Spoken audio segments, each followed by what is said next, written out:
आप दुश्मन हैं मुसलमानों के, उसका सबूत ये बिल है। ये जो आप बिल ला रहे हैं, आप देश को बांटने का काम कर रहे हैं, जोड़ने का काम नहीं कर रहे हैं। दुनिया का सबसे पहला वक़फ़ खाने काबा मक्के में है, क्या हम उसके ऊपर भी सवाल उठाएंगे? क्या कुरान में क्या लिखा है, फिक़ह में क्या लिखा है, इस्लाम में क्या लिखा है, ये आप तय करेंगे या मैं तय करूंगा? सर, इससे हम मजहब में दखलंदाजी कर रहे हैं। आप सर्वोच्च न्यायालय के आदेश के बावजूद इसको हटाना चाहते हो। मान्यवर, ये सीधे सीधे कानून की खिलाफ वर्जी है। संविधान की अगर धज्जियां उड़ाने का काम आप करने का काम कर रहे हो, हम इसका पुरजोर विरोध करेंगे। Thank you, sir. Sir, I have given a notice under Rule 72 to oppose the Waqf Amendment Bill. Sir, I oppose the introduction of the bill under Rule 72(2) on the grounds that this House does not have the competence to make these amendments. This bill patently violates the principles provided in Article 14, 15 and 25, sir. It is both discriminatory, arbitrary. It is a grave attack on the basic structure of the Constitution as it violates the principle of judicial independence, separation of powers. Sir, one thing has to be understood, that the Waqf management of a property is an essential religious practice for a Muslim. By denying legal recognition to Waqf al-Awlad under Clause 4 and Waqf by user under Section 3(r)(1), government has sought to severely restrict how Muslims can manage their Waqf property. Sir, in fact, Hindu endowment boards, I challenge, Hindu endowment boards are recognized even by usage and custom. Here you are asking for documentation. No existing law, whether non-religious or personal, limits the right of a person to will their property or dispose it.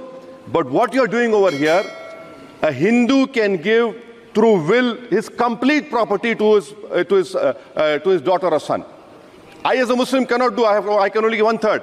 But what you are doing, I can gift, but I cannot give it in the name of Allah subhanahu wa ta'ala. Now you are stopping me from praying. Now what you are doing, you are restraining Waqf al-Awlad. That is not only discriminatory and violating Article 25, sir. There is no limit on anyone to will their property dispose of. Sir, to insist that a person has practiced Islam for 5 years. Sir, एक 2 minute दिए, सबको दिया आप। अगर कल कोई आके बोलेगा कि नहीं मैं 5 साल से इस्लाम प्रैक्टिस नहीं कर रहा हूं, कौन डिसाइड करेगा सर? और एक न्यू कन्वर्ट है, does he has to wait for 5 years to give his property to Waqf? Isn't that violation of right to freedom of religion? Sir, another point, sir. Now, no such provision exists for Hindu endowment or Sikh Gurdwara Prabandhak Committee. Now, irony of the amendment, sir, is that non-Muslims can become member of CWC SWB, but he cannot dedicate Waqf. Arbitrariness. Why is arbitrariness? Sir, existing law protected the status of registered Waqf properties. You have replaced that. By empowering collector to determine title, you are violating principle of rights of justice, that one may not be a judge in their own cause. Section 61. If DM says to Mutawalli, make this masjid as a government property, if does not listen, punishable offence. This is against separation of powers, part of which is basic structure. This bill excludes tribunal decisions from being final. If collector has been replaced by tribunal, and who is going to sit in the tribunal? A retired government judge and a retired government employee. How can the nominee be a part of this composition, sir? In our... Okay. आप detail में बोल देना officer. Sir मैं खत्म कर रहा हूं। Secondary level officers can be appointed technical members. 83 states that joint secretary added tribunal. Waqf properties, sir, are not public properties. By removing Waqf by user, this government wants to take over Dargah, Masjid and Waqf properties. Sir, take this example of 107. You have made it more difficult to be removed. Encroachment happens. Section 37 removes protection to Waqf properties. Section 40 prejudicial amendments. And the government is, sir, government बोल रही है। Sir मैं खत्म कर रहा हूं sir, आधा minute. Government कह रहे हैं कि हम महिलाओं को दे रहे हैं। मुझे यकीन है कि आप बिल्किस बानो को और ज़किया जाफरी को मेंबर बनाएंगे, मुझे यकीन है। मैं आपसे जानना चाह रहा हूं सर कि ये जो आप बिल ला रहे हैं, आप देश को बांटने का काम कर रहे हैं, जोड़ने का काम नहीं कर रहे हैं। आप दुश्मन हैं मुसलमानों के, उसका सबूत ये बिल है। मैं वाहिद आदमी हूं इस सदन में जिसमें 1 मैन कमेटी आपके द्वारा बनाई गई सरकार के, और मैं उसमें पेश हुआ 123 प्रॉपर्टी में।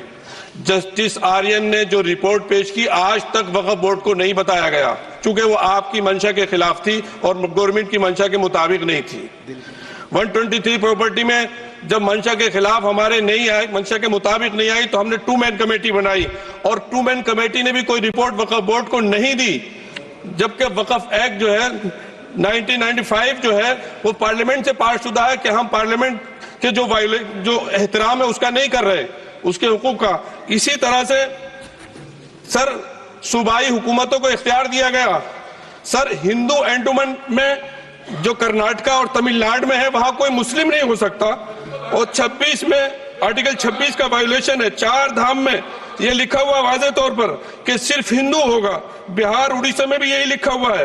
पंजाब हरियाणा में गुरुद्वारा प्रबंधन कमेटी में सिर्फ सिख होगा ओनली, और ये उनका अधिकार है जिसको माना गया है। लेकिन मुस्लिम के साथ में यह अन्याय क्यों है? और सुन लीजिए सर मैं आपकी तवज्जो के चाहता हूं, दुनिया का सबसे पहला वक्फ खाने काबा मक्के में है। क्या हम उसके ऊपर भी सवाल उठाएंगे कि वहां पर भी हमारा कोई हिंदू भाई हो? हम अपने वकार को, अपनी इज्जत को, अपने मुल्क की, अपने शान को, अपने संविधान को खुद अपने पैरों तले रौंद रहे हैं। और वक्फ एक मुसलमानों का मजहबी अमल है, एक मजहबी फरीजा है। इससे उनको महरूम कॉन्स्टिट्यूशन के जरिए से भी कोई ताकत नहीं कर सकती। सर ये हम बहुत बड़ी गलती करने जा रहे हैं, जिसका खुमियाजा हमें अभी नहीं सदियों तक हम भुगतते रहेंगे, क्योंकि हम खुद अपने कॉन्स्टिट्यूशन को, संविधान को, उसकी पामाली कर रहे हैं। अगर हमें इस सिलसिले में मैंने सर पूरा मैंने उसको मध्यम से पढ़ा है, और मैंने पूरी 40 तरामीम जो उसमें गलत है उसको लिखकर जो है वो मैं लेकर आया हूं। सर इसके जरिए से सरकारी अमले को बाज़ाब्ता तौर पर यह हक आखिर कलेक्टर को दिया जा रहा है, सर्वे कमिश्नर के इख्तियारात खत्म किए जा रहे हैं। आखिर सर्वे कमिश्नर भी तो गवर्नमेंट ऑफ इंडिया का होता है। सर ऐसे कैसे कर सकते हैं हम?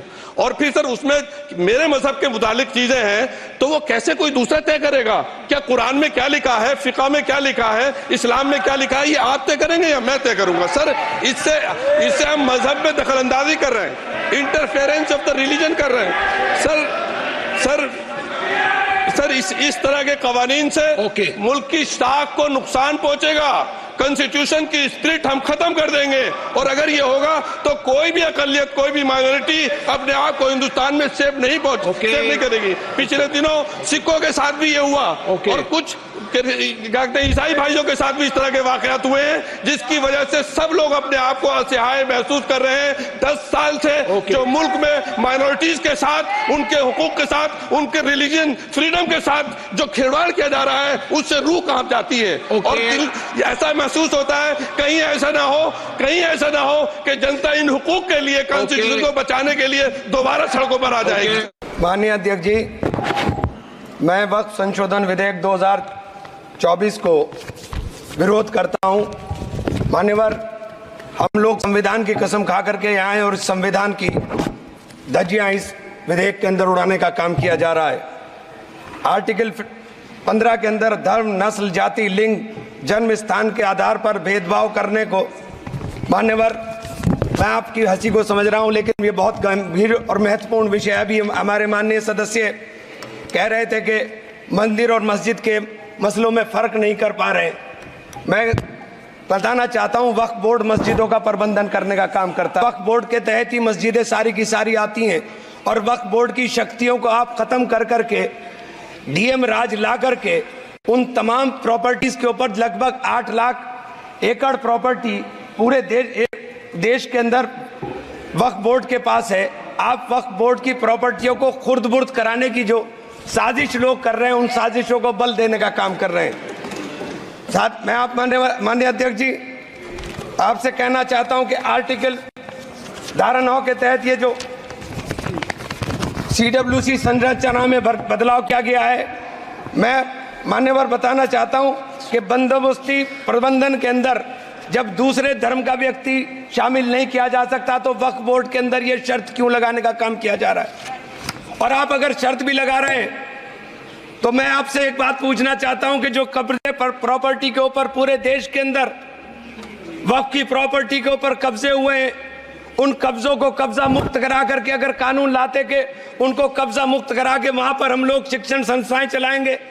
जिस आदमी ने वक्फ की प्रॉपर्टी, वो प्रॉपर्टी इस नियत के साथ वक्फ की कि आने वाली नस्लों के अंदर राय खुदा के अंदर फलाह के काम किए जा सकते हैं। उन फलाही कामों के लिए उन फलाई कामों के लिए अगर अध्यक्ष जी 2 मिनट के लिए 2 मिनट अभी नहीं, 1 मिनट दे दीजिए। 1 सेकंड भी नहीं। श्री जीएम बाल योगी, नहीं, श्री जीएम हरीश बाल योगी। Thank you, Speaker, sir. 1 minute को बात, हाँ खत्म कर, कंक्लूड कर। मैं माननीय अध्यक्ष जी कंक्लूड कर रहा हूँ 1 सेकंड के लिए। मैं इसके अंदर धारा 40 को माननीय अध्यक्ष जी हटाने का काम किया। इसके अंदर सर्वोच्च न्यायालय की सिविल अपील संख्या 7812 7814 ऑफ महाराष्ट्र राज्य वक्फ बोर्ड बनाम शेख यूसुफ भाई चावला अन्य के तहत प्रावधानों की जांच की धारा 40 के प्रावधानों की जांच की। अपने फैसले के पैराग्राफ 170 के अंदर बहुत स्पष्ट रूप से माना कि एक बहुत अच्छा कानून है। आप सर्वोच्च न्यायालय के आदेश के बावजूद इसको हटाना चाहते हो मान्यवर, ये सीधे सीधे कानून के खिलाफ वर्जी है। हम कहना चाहते हैं कि संविधान की अगर धज्जियां उड़ाने का काम आप करने का काम कर रहे हो, हम इसका पुरजोर विरोध करेंगे और पुरजोर विरोध करने का काम करते हैं। बहुत बहुत धन्यवाद।